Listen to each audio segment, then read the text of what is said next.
ஏதாச்சும் ஹெல்த்தியா சாப்பிடுற மாதிரி இருக்கு. ஆனா இந்த கடலை மட்டும்தான் இருக்கு. அதை வச்சு அப்படியே நல்லதா ஒன்றும் வராது. எனிவே இந்த செஃப்பட்ட போயிட்டு ஏதாச்சும் செஞ்சு தருவாங்க. நான் வந்துட்டு ஹெல்த்தியா சாப்பிடணும்னு ஆசைப்பட்டேன். எனக்கு இப்போதைக்கு ஸ்டாக்ல இருக்கிறது கடலை தான். ஆனா கடலையா வச்சு சாப்பிடுறதுனா எனக்கு பிடிக்கல. அதுல ஏதாச்சும் வித்தியாசமா செஞ்சு தரீங்களா? சன்னா மசாலா கேள்விப்பட்டிருக்கியா? சன்னா மசாலாவா? இல்லையே, நான் கேள்வி கூட பட்டதில்ல. அது நல்லா இருக்கும். எப்படின்னா கடலையை வச்சு அவிச்சிட்டு அது கிரேவி மாதிரி இருக்கும். பரோட்டா கூட சுட்டு சாப்பிட்டா நல்லா இருக்காதுடா.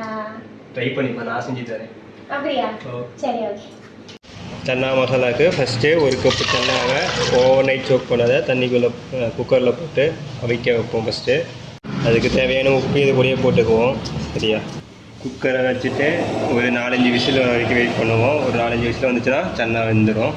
அதுக்கப்புறம் மீதி வேலையும் கூட மீடியம் சைஸ் வெங்காயம் க்ளீன் பண்ணிவிட்டு வாஷ் பண்ணிவிட்டு அது கூட அதை ஃபைனாக சாப் பண்ணி எடுத்துப்போம்.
நல்லா இந்த மாதிரி ஃபைன் சாப் பண்ணிக்கணும் வெங்காயத்தை.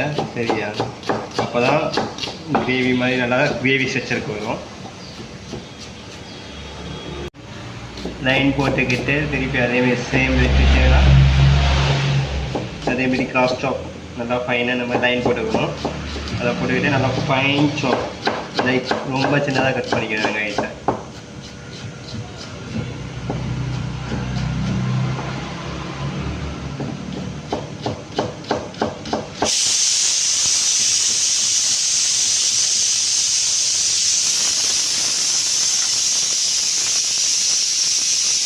அதை விட கொஞ்சம் கூட தக்காளி மீன்ஸ் பாஞ்சி.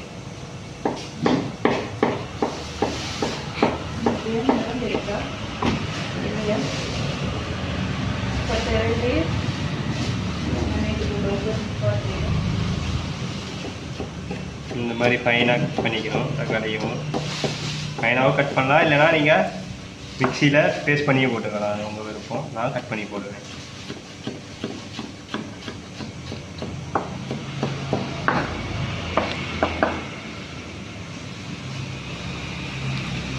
சென்டரை கட் பண்ணி எடுத்துட்டு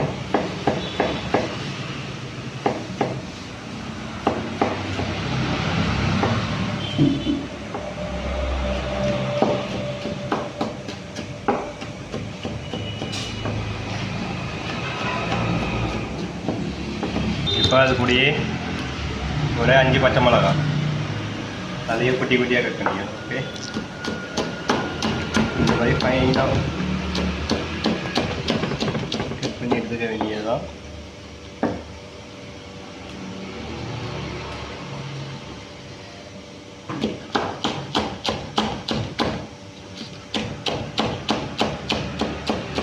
ஃபஸ்ட்டு இப்போ ஆயில் ஊற்றிப்போம்.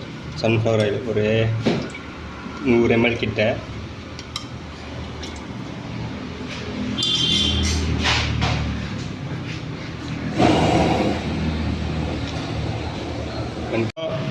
எண்ணெய் நல்லா காஞ்சதுக்கப்புறம் ஃபஸ்ட்டு ஜீரகம் ஒரு 1/4 ஸ்பூன் அளவுக்கு, அது கூட பட்டை, கிராம்பு, ஸ்டார் அனீஸ் இது 3 போட்டுக்கணும். இது நல்லா வெடித்ததுக்கப்புறம் நம்ம சாப் பண்ணி வச்சுருக்க வெங்காயம் ஃபஸ்ட்டு வெங்காயமும் பச்சை மிளகாய்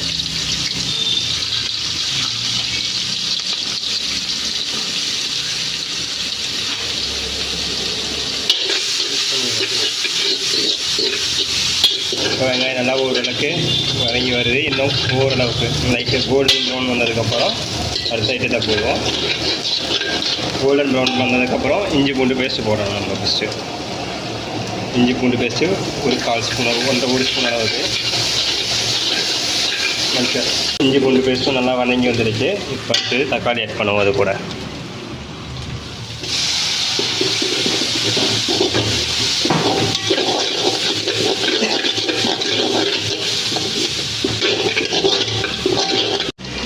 தக்காளி வதங்கிறதுக்காக கொஞ்சம் உப்பு போட்டுக்குவோம். இதுக்கு உப்பு போட்டால் தக்காளி நல்லா சீக்கிரம் வதங்கி வந்துடும். அதுக்காக தான் உப்பு போட்டுருந்தாங்க.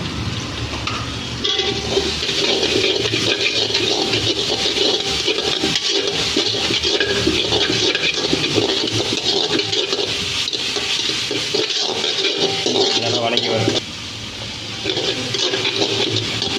இந்த பக்கம் தக்காளி வதங்கிறது இந்த மசாலானா அதிகம் வந்து சிம்பிள் மசாலா இருக்கும். உங்கள் வீட்டில் இருக்க நார்மல் மசாலா வச்சு மட்டும். இப்போ மசாலா போட போகிறோம். இது கொஞ்சமாக காஷ்மீரி சில்லி போட்டுக்கிறோம். காஷ்மீரி சில்லி ஏன் போகிறேன்னா கலருக்காக. இந்த கிரேவி நல்லா ரெட்டிஷாக திக்காக வரும். அதுக்காக இது கொஞ்சமாக உரப்புக்காக நார்மல் மிளகாத்தூள் போட்டுக்கிறோம். ஒரு 1/4 ஸ்பூன் அளவுக்கு நல்லா மிக்ஸ் பண்ணி விட்டுப்போம். சரி, கொஞ்சமாக மல்லித்தூள் ஒரு 1/4 ஸ்பூன் அளவுக்கு மல்லித்தூள் நல்லா மிக்ஸ் பண்ணிப்போம். இது கூட கொஞ்சமாக ஒரு 1/4 ஸ்பூன் அளவுக்கு சிக்கன் மசாலா. சிக்கன் மசாலா ஏன் போடணும், கொஞ்சம் ஃப்ளேவர் நல்லா இருக்கும். அதுக்காக தான் சிக்கன் மசாலா போடுவோம். அது கூட குக்கர் அரிசி வச்சுட்டு ஓப்பன் பண்ணி வச்சுருக்கேன். பார்ப்போம் நல்லா வச்சுட்டான்ட்டு. ஓகே, கடலை கடலை இந்த அளவுக்கு அவிஞ்சு வரணும். அவிஞ்சிட்டு ஓகே, இதில் பாதியை கிரேவிலையும் பாதியை நம்ம பேஸ்ட் அடிச்சு போடணும். அது எப்படி நான் சொல்லுறேன். தேவையான அளவுக்கு தண்ணி ஊற்றிப்போம். தண்ணியும் கடலையும் போட்டுக்கலாம்.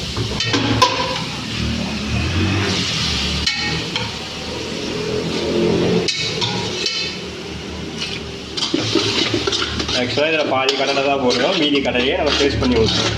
அப்போ தான் கிரேவி திக்காகும். ஓகே, தோசை பால் தேவையான அளவு தண்ணி ஊற்றிப்போம். தண்ணி கொஞ்சம் கூட ஊற்றிட்டு கொஞ்சம் நல்லா கொதிக்க விடுவோம். எந்த அளவுக்கு கிரேவி வேணுமோ அந்த அளவுக்கு தண்ணி ஊற்றிக்கோங்க.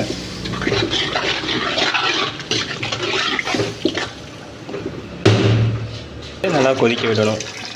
கொதிக்க விட்டதுக்கப்புறம் நம்ம இப்போ மீதி அங்கே எடுத்து வச்சுருக்க கடலையை பேஸ்ட் பண்ண வேண்டியது தான் அடுத்தது. இப்போ மீதி எடுத்து வச்சுருக்க கடலையை போட்டு நம்ம அதை அரைச்சிட்டு கிரேவி அது கொதித்ததும் அது கூட ஆட் பண்ணிக்க வேண்டியதான். எப்படி அரைக்கணும், நல்லா ஃபைன் பேஸ்ட். நம்ம வீட்டில் தேங்காய் பேஸ்ட் அரைப்போம்ல, அந்த மாதிரி தேங்காய் பேஸ்ட் அரைக்கிற மாதிரி இதையும் அரைச்சிக்கணும்.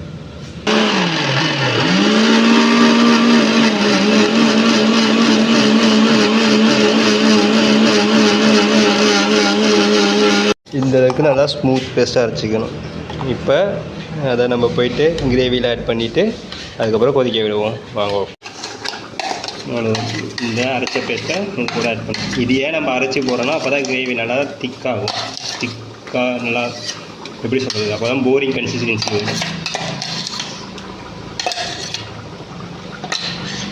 இப்போ நல்லா போட்டு மிக்ஸ் பண்ணி வச்சுக்கோம். நல்லா கிரேவி இதுக்கப்புறம் நல்லா கொதித்து கிரேவியில் இருக்க எண்ணெய் நம்ம ஊற்றின எண்ணெய் பிரிஞ்சு வரணும். இப்போயே உப்பெல்லாம் செக் பண்ணிக்க வேண்டியதான். உப்பு செக் பண்ணிவிட்டு உப்பு வேணும் உப்பு ஆட் பண்ணிக்கோங்க. கடைசியாக இன்னொன்று இருக்குது, நான் அதை கடைசியாக சொல்லுறேன். இன்னொரு ஃபினிஷிங் டச் இருக்குது.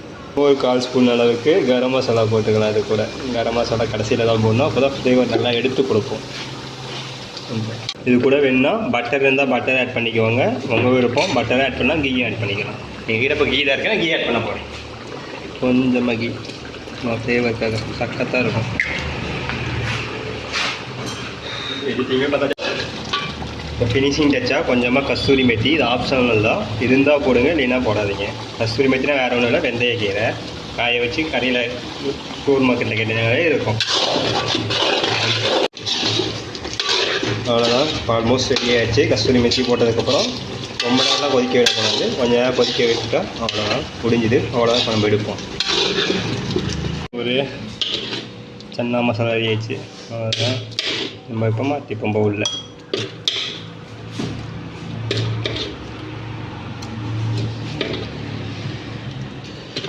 நல்லா திக்காக ஒரு பரோட்டா கூட ஒரு புட்டு கூட சேர்த்து சாப்பிட சும்மா சக்கத்தாக இருக்கும். எல்லாம் ட்ரை பண்ணி பாருங்கள். ட்ரை பண்ணிட்டு கமெண்ட் பண்ணுங்கள், சப்ஸ்கிரைப் பண்ணுங்கள், ஷேர் பண்ணுங்க. இந்த நான் சொன்ன மாதிரி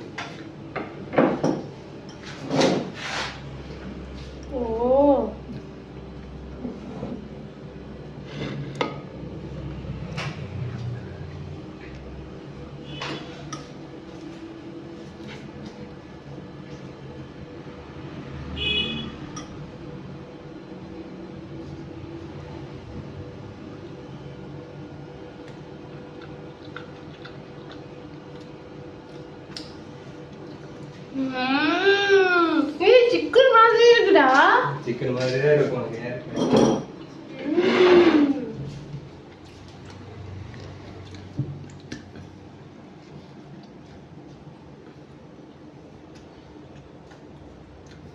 ஃபிங்கர்